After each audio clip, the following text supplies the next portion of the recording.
Hello and welcome to Harrison Tuckman and Paul Volante's Wittig mechanism and reaction video tutorial. The Wittig reaction begins with the preparation of an ylide. This requires triphenylphosphine in a carbon bonded to a hydrogen, a halogen, and whatever alkyl chains you want included in the final product.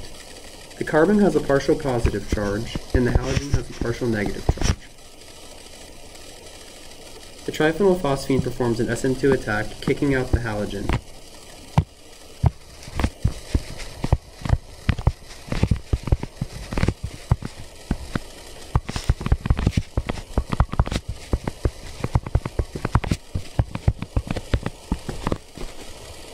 Next, a strong base deprotonates the molecule.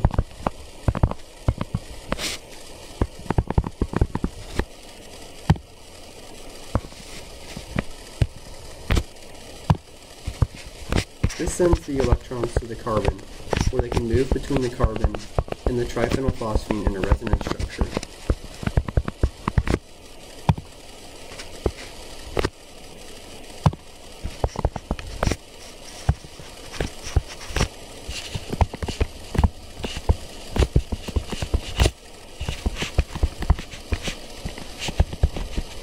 And with this, the preparation of the ylide is finished.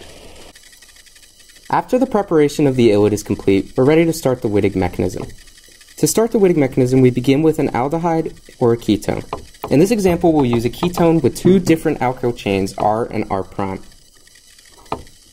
On our ketone, the carbon has a partial positive charge, and the oxygen carries a partial negative charge.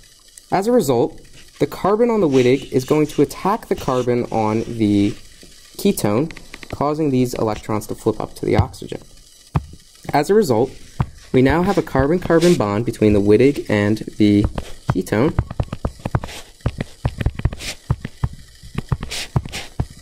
And we also have the oxygen now carrying a negative charge, and the phosphorus still carries its positive charge. Now, oxygen loves to bond with phosphorus, so in the next step of the mechanism, oxygen is going to attack the positively charged phosphorus. This will result in a cyclic intermediate as shown below.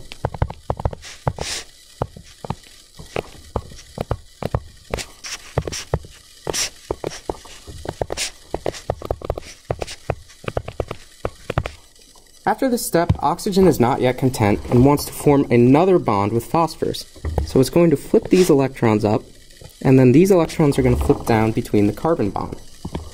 As a result, we end up with the final product of our Wittig mechanism, which is very similar to the ketone we started with, except instead of a double bond to oxygen, we now have a double bond to the carbon of the Wittig reagent, as well as, which is still carrying its ethyl group and its hydrogen. In addition, we have a oxygen doubly bound to the phosphorus, which is still carrying its three phenyl groups. In this section, we have a few practice problems to demonstrate how the Wittig reagent reacts with an aldehyde or ketone. In the first problem, the carbon side of the Wittig reagent replaces the oxygen in the ketone.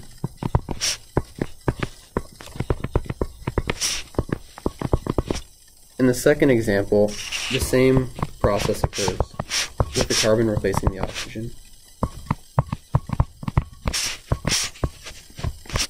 However, in the third example, no reaction occurs because Wittig reagents will not react with anything besides an aldehyde or ketone. This next example is a retrosynthesis problem. Take a minute to pause the video and work it out on your own. As you can see, there are actually two correct answers. The first involves a Wittig reagent with a phenyl and a tert-butyl group attached to the carbon, and the resulting ketone is 2-butanone.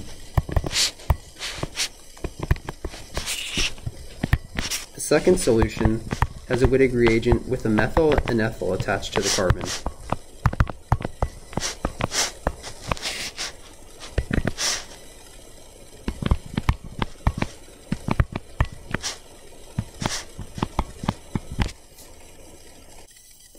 Here we have a drug called rosuvastatin. Rosuvastatin can be used to treat high cholesterol and triglyceride levels. It may also reduce the risk of heart attack, stroke, and other health-related issues. In the synthesis of rosuvastatin, the Wittig mechanism is used. The Wittig mechanism allows this double bond to form here, circled in red. Now let's take a look at the specific step where the Wittig mechanism is used. These two molecules on the left are important in the Wittig mechanism. Circled in red, we have the aldehyde that will be attacked by the Wittig reagent.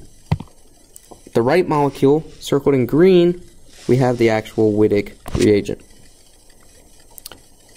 After reacting, they form this compound on the right, which is one of the precursors to the final drug, rosuvastatin. Thank you so much for tuning in to this tutorial on the Wittig mechanism, and I hope you learned something from it.